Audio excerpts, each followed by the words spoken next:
हाय दोस्तों, आज के वीडियो में हम देखते हैं डीसी मोटर में टार्क इक्वेशन। ये बहुत इंपॉर्टेंट है, एग्जाम में ज़रूर पूछता है। तो देखिए, टार्क इक्वेशन को समझने के लिए आपको मैं एक बात बता दूं कि जो ये बैक ईएमएफ होता है ना, इसका जो है बहुत इंपॉर्टेंट रोल होता है। क्या रोल होता है? इलेक्ट्रिकल एनर्जी को मैकेनिकल एनर्जी में कन्वर्ट करने में। ठीक है, ये बैक ईएमएफ का बहुत इंपॉर्टेंट रोल होता है। क्यों भैया? क्योंकि जो इलेक्ट्रिकल पावर है ना, यहाँ पे जो आर्मेचर में इलेक्ट्रिकल पावर है, यही मैकेनिकल पावर में क्या होता है? कन्वर्ट होता है। इसलिए स्टार्टिंग में electrical power E into I V into I A को ओमेगा इंटू टी में रिप्रेजेंट किया गया है, क्योंकि ओमेगा टी एक मैकेनिकल पावर का फार्मूला है और ई बी आई ए ये इलेक्ट्रिकल पावर का फार्मूला है। यही इलेक्ट्रिकल पावर ही मैकेनिकल पावर में कन्वर्ट होता है, इसलिए यहाँ पे इन दोनों को एक साथ में दिखा दिया गया है। ठीक है, अब इसमें जो बैक ईएमएफ का फार्मूला होता है आप बहुत अच्छे तरीके से जानते हैं, 5Pn/60 ये होता है। तो आप इसको यहाँ पे पुट कर सकते हैं। और इसमें जो मैकेनिकल, यहाँ पे जो टार्क का इक्वेशन होता है, इसको यहाँ पे आप देख सकिए। यहाँ पे देखिए, ओमेगा क्या होती है? रेडियन पर सेकेंड। इसकी अपने आप में इसका फार्मूला होता है 2πn/60। ये जो फार्मूला है अंडरस्टूड है, सभी लोग जानते हैं कि जो रेडियन पर सेकेंड जो मतलब एंगुलर वेलोसिटी होती है, उसका यही फार्मूला होता है 2πn/60।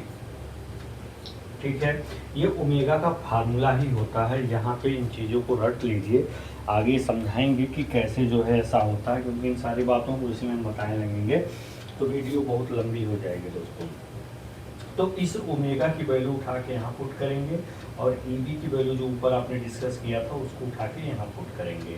तो आपको करना क्या है, इसको शार्ट स्टेप्स में आपको समझा दूंगा। तो इस तरह से दोनों वैल्यू को आप पुट करेंगे। अब क्या क्या चीज़ें कट जाएंगी, एन से एन कट जाएगा, ध्यान दीजिएगा, 60 से 60 कट जाएगा। ठीक है, फिर और क्या कट जाएगा? एन से एन 60, बाकी जो बचेंगे वो तो रहेगा ही। तो इस तरह से ये इक्वेशन आपको मिल जाएगा। यहाँ से आप टी की वैल्यू निकाल सकते हैं 5PZIA/2πA। तो यहाँ से 2π की वैल्यू पुट करेंगे तो 0.156 समथिंग आएगा। तो इस तरह से टार्क का इक्वेशन आ गया। दोस्तों, इन सब बातों को समझने के लिए एक शॉर्ट ट्रिक का इस्तेमाल आप कर सकते हैं। क्या आपको करना है? बस एक चीज़ आपको केवल यहाँ पे याद रखना है कि इसमें जो इलेक्ट्रिकल पावर होता है, यही आपका मैकेनिकल पावर में कन्वर्ट होता है।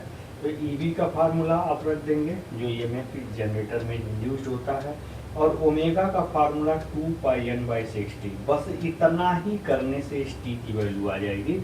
Only you have to remember only 2 step in order to find the torque equation in DC motor, which is very very important for the board examination and competitive point of view.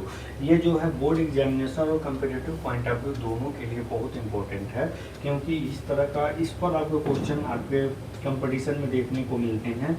ये जो P बराबर omega into T होता है, ठीक है, ये जो mechanical power है, ये इस पर आपके क्वेश्चन एग्जाम में बहुत ज़्यादा देखने को मिलते हैं। P बराबर ओमेगा इंटू टी पे, इस इक्वेशन पे भी आपको कंपैरेटिव पॉइंट ऑफ व्यू से क्वेश्चन मिल जाएंगे। करंट दे देगा, टार्क दे देगा, ओमेगा देगा, बैक ईएमएफ का फार्मूला पूछ देगा।